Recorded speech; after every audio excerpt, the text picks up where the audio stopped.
Bonjour les amis, Paname vous emmène aujourd'hui dans le 13e arrondissement, du côté du boulevard Vincent-Auriol. C'est une longue artère surmontée par la ligne 6 du métro. Et vous allez voir qu'une portion comprise entre la place d'Italie et la Seine offre un panorama unique au monde. Un véritable musée du street art à ciel ouvert qui s'étend sur près de 2 km. Nous allons prendre de la hauteur pour découvrir ce musée, mais nous allons aussi prendre le pouls de ce quartier dynamique et solidaire. Allez, on est parti les amis, on découvre ce quartier.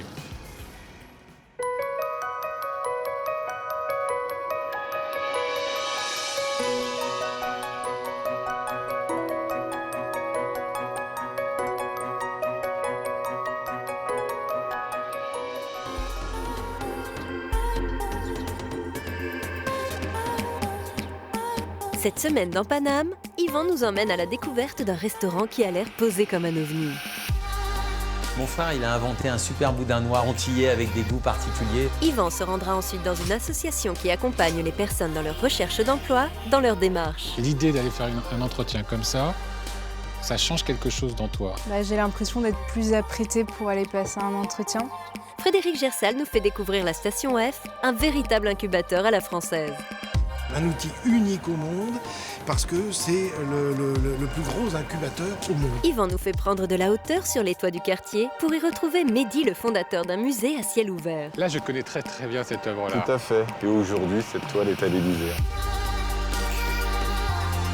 Mais tout de suite, Yvan retrouve Véronique dans les ateliers du musée Grévin où sont réalisées toutes les statues de cire.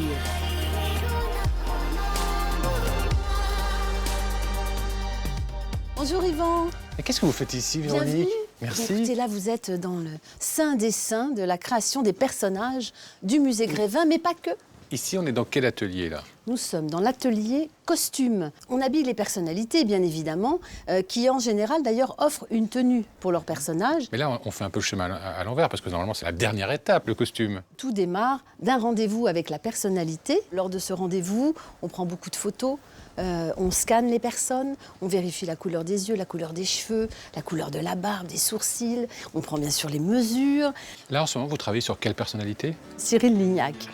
On va aller le voir, alors.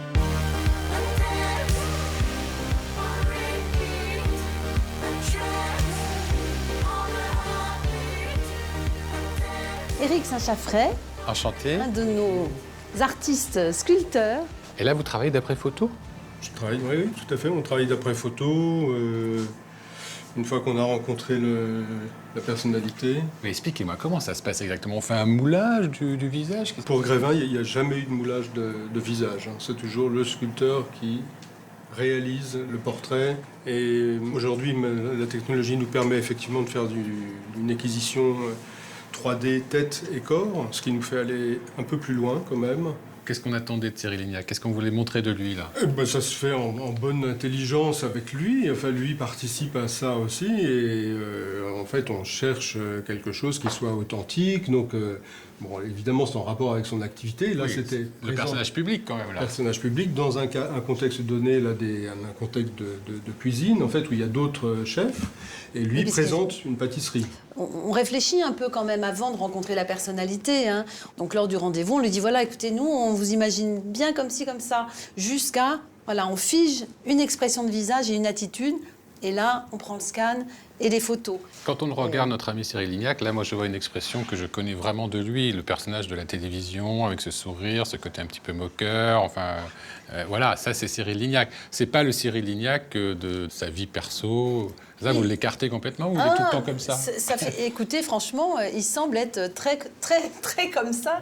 Même dans la vraie vie, c'est quelqu'un qui est joyeux. Et le but, c'est de retrouver quand même l'image le vrai, qui est connue de tout le monde. C'est ça, voilà. C'est combien d'heures de travail pour un personnage comme celui-ci? C'est un travail qui s'étale quand même sur 4 à 6 mois. Oui. On n'imagine pas toutes les étapes, c'est incroyable. On pense que c'est tout oui, simple, il suffit d'une photo, et puis on se retrouve au musée Grévin. En tout cas, bravo, parce que là, tout de suite, on le reconnaît. Ça fonctionne, mais lors de premier regard.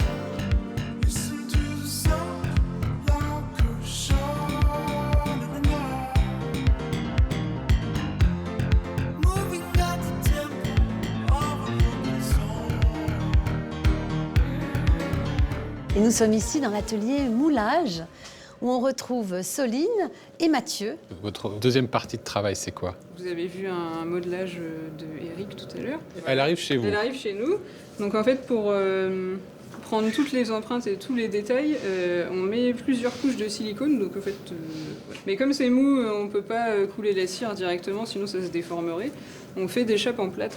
C'est-à-dire qu'on solidifie ce moule en silicone par une chape de plâtre. D'accord. Parce que sinon, quand on coule la cire dedans, pouf, ça partirait et on aurait une D'accord. déformation totale. On est bien d'accord, hein, tous les visages du musée Grévin, c'est de la cire. Tout à fait. Et la cire est un des rares matériaux à vraiment à avoir cette translucide de peau. Ça peut se faire aussi aujourd'hui sur la résine, mais c'est vrai qu'il y a moins cette transparence. Et, Ça permet aussi de faire l'implantation des cheveux. On peut piquer dans la cire. ce qu'on ne peut pas D'accord. faire dans la résine. C'est beaucoup trop dur. Le reste du corps, c'est quoi? C'est pas de la cire. Non, c'est de la résine acrylique. Ça ressemble un peu à du plâtre, mais c'est plus solide. Les mains, parce que les mains, c'est important. C'est quoi Alors comme les mains, matériau? elles sont en résine. Et pour quelle raison? C'est trop fragile et puis il n'y a plus de barrière. C'est-à-dire qu'aujourd'hui, le visiteur, eh bien, il a la chance de se mettre à côté de la personnalité et de poser avec son meilleur sourire. Et du coup, les mains, si elles étaient en cire, il suffit de faire clac Ouais. et il n'y en aurait plus. Et comment on rentre au musée Grévin? En 2001, on a créé l'Académie Grévin. Et donc, cette Académie Grévin, eh bien, elle se réunit 2 fois par an. Et ils élisent, voilà, 1 ou 2, parfois 3 personnalités. Il y a les cheveux après. Il faut mais implanter. nous n'avons pas tout On vu, n'a pas Yvan. tout vu. On n'a pas tout vu.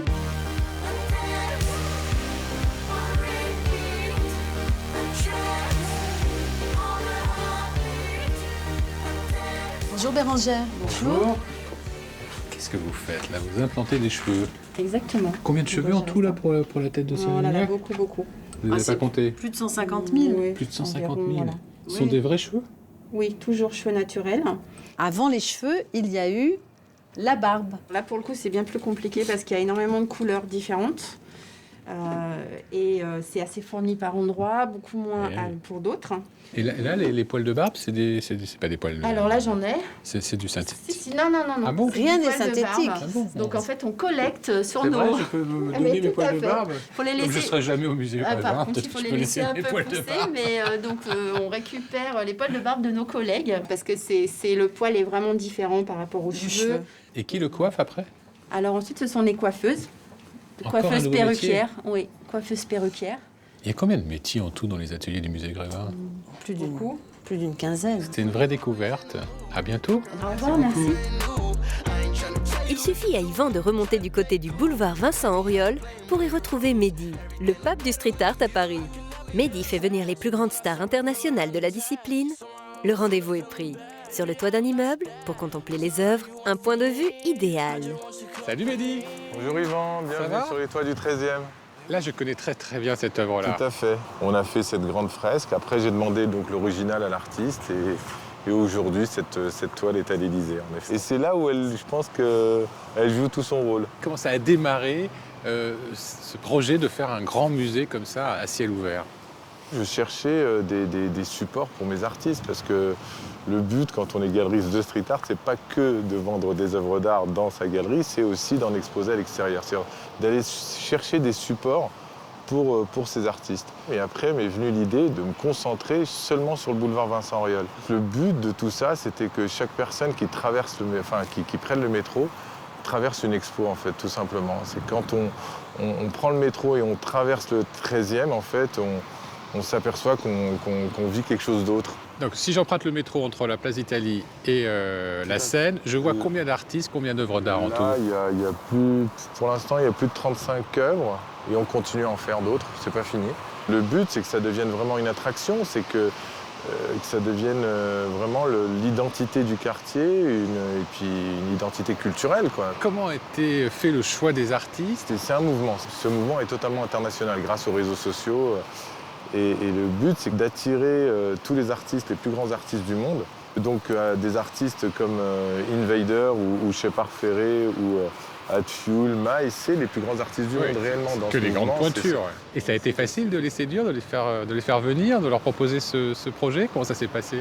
C'est Paris. Quand on ramène Shepard Ferré à Paris, ça reste Paris. Tous les artistes du monde rêvent d'avoir aussi un mur dans Paris. Les gens sont fiers maintenant? Ils sont fiers de leur quartier complètement. Mais il y a de quoi. Hein. Et ils disent, moi j'habite dans l'immeuble où il y a telle fraise. Où il y a OB. Dès la première œuvre, c'était ça, exactement. En général, ça prend combien de temps pour faire une œuvre? Des artistes peuvent mettre une semaine, d'autres 15 jours. Mais voilà, ils prennent le temps qu'il leur faut. Le but, c'est que le résultat soit parfait.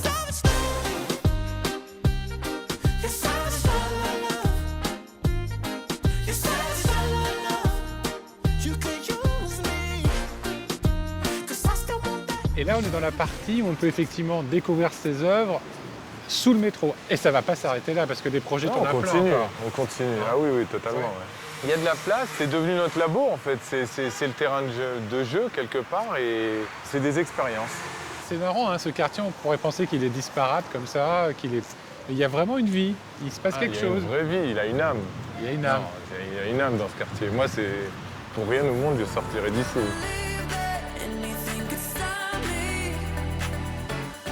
La station F, anciennement appelée la Halle Fraissinet, est un bâtiment impressionnant avec 310 mètres de long et 58 mètres de large. C'est le plus grand campus au monde, abritant plus de 1000 startups installées au cœur du 13e arrondissement. Bonjour mon cher Frédéric. Je ne savais pas par où vous alliez arriver. Qu'est-ce que vous faites ici? Vous voulez ouvrir votre start-up? Oui, j'aimerais bien. Peut-être un petit peu vieux, non? Oui, si vous êtes encore très jeune dans votre tête. C'est vrai qu'on est tous des start-upers. Alors bienvenue ici devant ce bâtiment extraordinaire et puis en même temps ce parvis qui nous accueille, qui accueille justement tous ces start-upers, le parvis Alan Turing. Qui est donc Alan Turing? Alors Alan Turing, c'est un Britannique, un scientifique, mathématicien, cryptologue. Et c'est lui qui va participer au décryptage de la fameuse machine Enigma, vous savez. Pendant la Seconde Guerre mondiale. Absolument. Il a en plus marqué les esprits parce qu'au tout début des années 50, il est condamné pour son homosexualité. Il accepte volontairement la castration chimique et il se suicidera suite à ces accusations. Et figurez-vous qu'il a été réhabilité il n'y a pas si longtemps, en 2013, par la reine d'Angleterre, Elisabeth II. Il a fallu 100 ans pour s'apercevoir que cet homme était exceptionnel et est exceptionnel. Ça a ouvert le monde sur l'informatique et justement, c'est le lien qu'il y a entre l'extérieur et l'intérieur dans cette station F que je vous fais découvrir. Eh ben on y va à l'intérieur. On y va, ça s'appelle la station F, je vous explique tout à l'intérieur.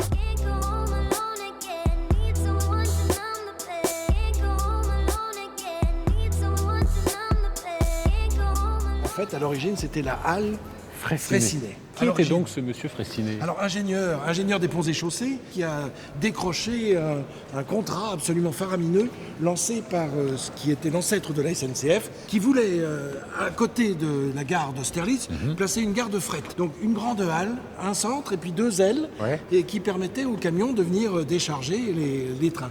Et tout ça, on en a l'idée en 1913. La guerre de 14, évidemment, empêche tous les travaux. Ça n'est qu'à partir de 1927-29 que l'ensemble est construit et va rester lié au chemin de fer jusqu'en 2006. Il a fallu attendre 2004 pour voir l'arrivée de Xavier Niel, le milliardaire qui installe ici un campus de start-up. C'est comme ça qu'on l'appelle. J'adore Frédéric, c'est gentil de m'avoir amené de la pâte à modeler. Ça un gros paquet de pâte à modeler pour que je joue. Non mais c'est une œuvre d'art, vous êtes fous. Ah d'accord. C'est Jeff Koons quand même. Ah bon, moi je vais rester là quand même, je joue avec. Bah non, venez, c'est l'autre côté que c'est intéressant. Ah ok. Oh, c'est incroyable ça quand même.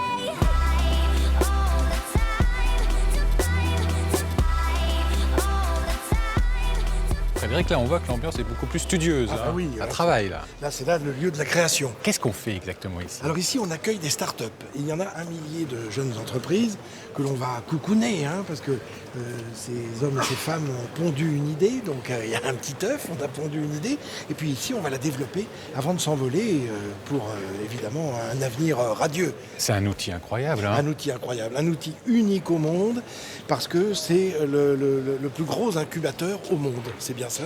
Ah oui. Et puis vous avez cette symbolique. Ça vous fait penser à quoi? Ah, les rails. Exactement. Exactement. Il y a la présence du chemin de fer avec la possibilité d'attendre le train qui passe et qui ne passera jamais, à moins qu'on ne le retrouve dans le 3e bâtiment que je vais vous faire découvrir tout de suite. Qui a l'air encore plus coloré celui-ci. Vous allez voir.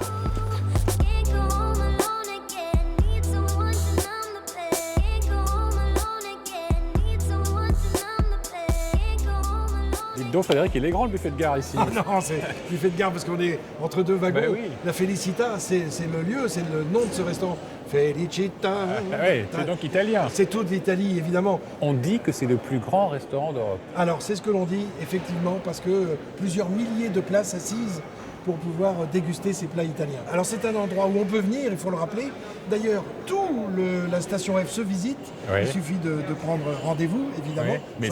Mais ici, c'est public. Mais hein. ici, c'est complètement public, effectivement. C'est ouvert au plus grand nombre. Il faut être patient parce qu'il y a souvent la queue. Bah oui, parce qu'il y a du monde et ça marche bien et c'est très bon.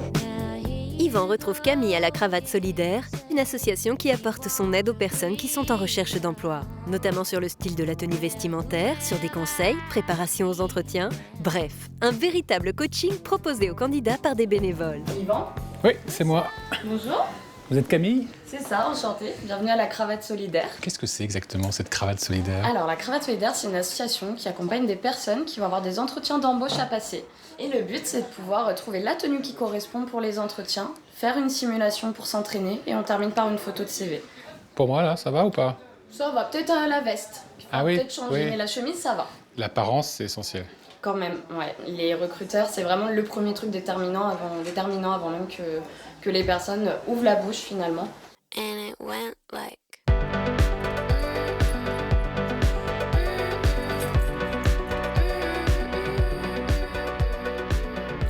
Oh, mais il y a une belle collection de cravates, là. Oui, c'est les cravates des entreprises chez qui on a fait des collectes en entreprise. Ah oui, on a PDG de Paribas, directrice de la Société Générale, on a la présidente de la RATP, Oui. elle a donné un foulard.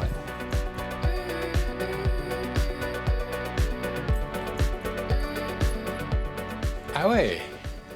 Et bienvenue dans le dressing. Ah oui, il est impressionnant le dressing. Oui. Il y a combien de pièces en tout? La dernière fois qu'on a fait un inventaire, il y avait plus de 3000 pièces. Donc vous les habillez de la tête aux pieds, parce que je vois qu'il y a des chaussures aussi. On donne aussi des ceintures, on a des chaussettes également. Et une fois que la candidate ou le candidat est habillé, elle repart vraiment avec sa tenue. Oui, tout est donné, donc a priori, si tout se passe bien, ils n'ont pas besoin de venir nous les rendre. C'est vraiment un cadeau pour eux, pour qu'ils puissent repartir avec les vêtements dont ils ont besoin sans dépenser énormément d'argent aussi. Et il y a aussi des bijoux, les accessoires? Oui, effectivement, il y a des bijoux. On a tout le côté femme. Donc, on a des vêtements, les chaussures. Il y a plus de chaussures à talons que de chaussures plates, Oui, apparemment.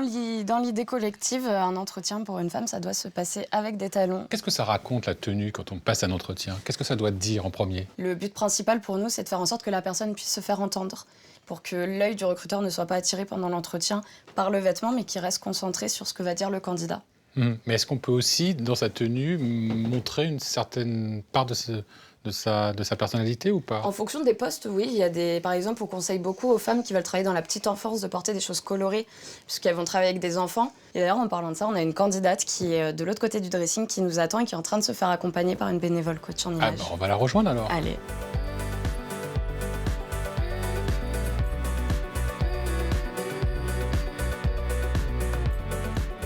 Déborah, bénévole coach en image. Bonjour. Et Faline, une candidate. Bonjour. Ah bah vous êtes déjà en tenue. Oui, presque. Presque, qu'est-ce qu'il reste à faire? Il reste le choix de la veste. Donc, ce qui pourrait aller, c'est soit le modèle qui est fait pour aller avec le pantalon, ou une veste rouge. Donc, c'est le modèle dans lequel tu te sentiras le plus à l'aise pour passer l'entretien. And it went like...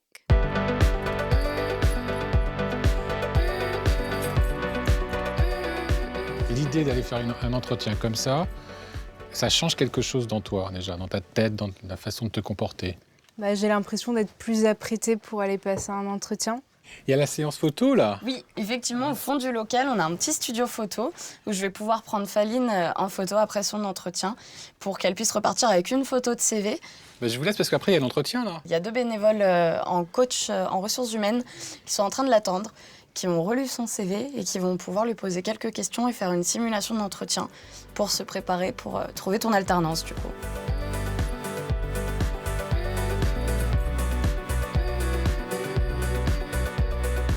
Il y a un joli mur d'images là. C'est nos candidats. On a accompagné plus de 1200 personnes en 2019.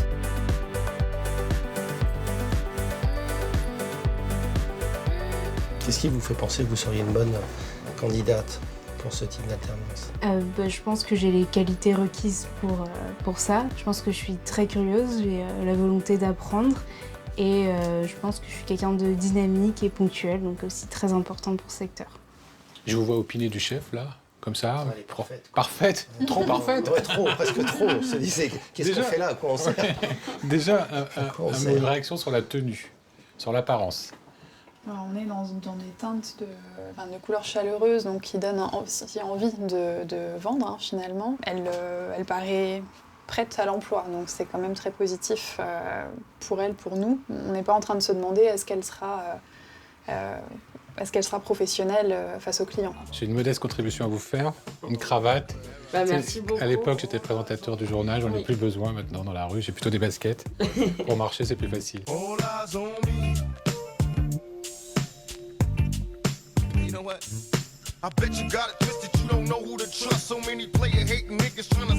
Rendez-vous place Nationale. Yvan y retrouve Aigo et Raquel, tous deux frères. Ils ont repris l'affaire familiale et sont installés dans le quartier depuis 1970. Salut Aigo. Salut Yvan. Ça va? Ouais, on est debout. C'est incroyable ce lieu. Eh ben ouais, c'est une maison de famille. On travaille depuis 50 ans avec mon frère et nos épouses. Ça n'existe plus des endroits comme ça? Non, quand on a construit ici il y a 32 ans, on a construit une maison avec un toit comme les églises grégoriennes. Et après, tout ça, c'est quoi? C'est de la Chine? C'est du brick? Non, tout ça, pour le coup, c'est pas un concept du tout et c'est la vie qui l'a emmené. Par exemple, on a 2 pianos. Il y en a un qui est quand même là pour une bonne raison. C'est parce qu'une dame qui habite à côté, quand sa maman a disparu, elle a dit « Est-ce que je pourrais vous donner le piano de ma maman? Parce que quand je passe, comme ça, je le verrai tous les jours. » Donc ça veut dire que ici, pour les gens du quartier, c'est un repère? C'est un quartier tout à fait fraternel, le 13e, et encore plus ce quartier de la Gare, qui est un quartier un peu moins connu. C'est un peu le Paris d'avant, dans une modernité un peu architecturale, un peu moderne, mais tout fait qu'on s'entend bien. Alors c'est un bar? C'est surtout un restaurant. Et c'est surtout un restaurant, ouais. Avec mon frère qui fait à manger. Vous allez voir, on fait beaucoup d'entrecôtes du monde entier, des viandes d'Argentine, des États-Unis, enfin voilà, des viandes de Nouvelle-Zélande géniales. Ouais, on n'est pas vegan ici. Ouais, on n'est pas vegan. Et comme notre maman était arménienne, quand il y a quelqu'un qui est vraiment qui a peur de la viande, et une de nos entrées c'est l'assiette arménienne avec des taramas, du poivron farci, des choses comme ça. Et pour le coup, ça peut faire bien usage. Alors explique-moi cette famille, parce que du côté de la maman arménienne, du côté du papa? Corézien. La femme de mon frère, elle est mexicaine. Et ma femme, à moi, elle est néerlandaise. Waouh, joli mélange tout ça. On va le voir, le... Allez, mon frère, le un frère. bon gars, un héros.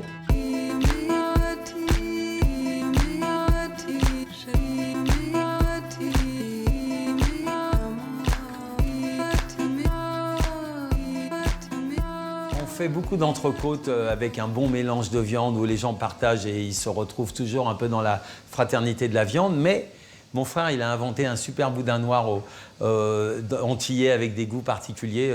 Moi, le boudin, je le connais avec des pommes, de la purée. Je me suis dit un jour que le boudin antillais, c'était bon, mais je le trouvais plus intéressant de le faire avec de la mangue, de la banane, de l'ananas frais, de la mangue confite, du gingembre, de la papaye. Alors, c'est quoi la recette exactement? Alors voilà, je vais le faire partir. Un peu d'ananas, un peu de mangue avec une banane. Et le petit boudin antillais, de la coco, du gingembre confit, un peu de papaye confite, des fruits secs, un peu de sucre, voilà, de l'eau, pour que ça éclate pas et que ça fasse caraméliser. À l'origine, la base, quand même, c'est la cuisine coréenne. La cuisine de notre restaurant, c'est la viande. Mais ce plat-là, je ne sais pas pourquoi, ça m'est venu comme ça, et puis j'ai beaucoup aimé le faire. Ça me représente beaucoup plus. Alors, c'est la rondeur de mon corps et de mon esprit, peut-être.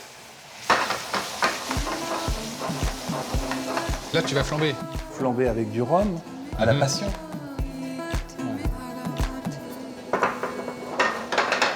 Ah oui. Ça, c'est le petit plus. Qui va donner un nouveau goût au plat. Quand on écoute bien, ça chante. Ça chante. Il n'y a plus qu'à le passer à table et manger, messieurs.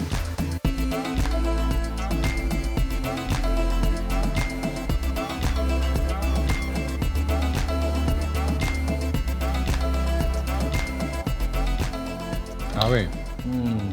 C'est une merveille. Ouais, bravo Raquel. Merci d'être venu dans notre quartier.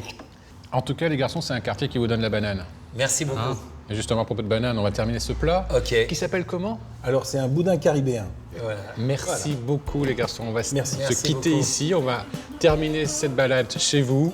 J'espère que vous avez aimé ce quartier, que vous avez appris plein de choses, que vous avez envie de découvrir. Vous pouvez aussi voir ou revoir cette émission sur notre site internet francetv.fr. Vous pouvez aussi venir me parler sur les réseaux sociaux. Et évidemment, on se retrouve la semaine prochaine pour un nouveau numéro de Paname. Salut les amis, nous on termine, hein, puis on boit un coup quand même, avec modération évidemment. Allez, santé et bravo pour ce que vous faites. Merci beaucoup. Ce ne sont pas des trains, ce sont des wagons qui, évidemment, font partie du décor. On va s'asseoir. Non mais ça va pas le faire, il n'y a personne pour les guider. Donc séquence atelier Grevin, première. Véronique. Oui. Bonjour Yvan, je suis au costume. Alors, Mehdi, métro, 5e. Je te propose qu'on aille voir Saint-Nicole. Je pensais qu'on allait rester sur place en fait. Alors, Musée Grévin, atelier couture, 2e. C'est où là? On est doucement, on va reprendre. Alors, on va trop vite, hein. Ouais, on va trop vite en fait. Ouais, on va trop vite. Peut-être le refaire un peu plus. Ouais, et puis peut-être plus fluide. Moi,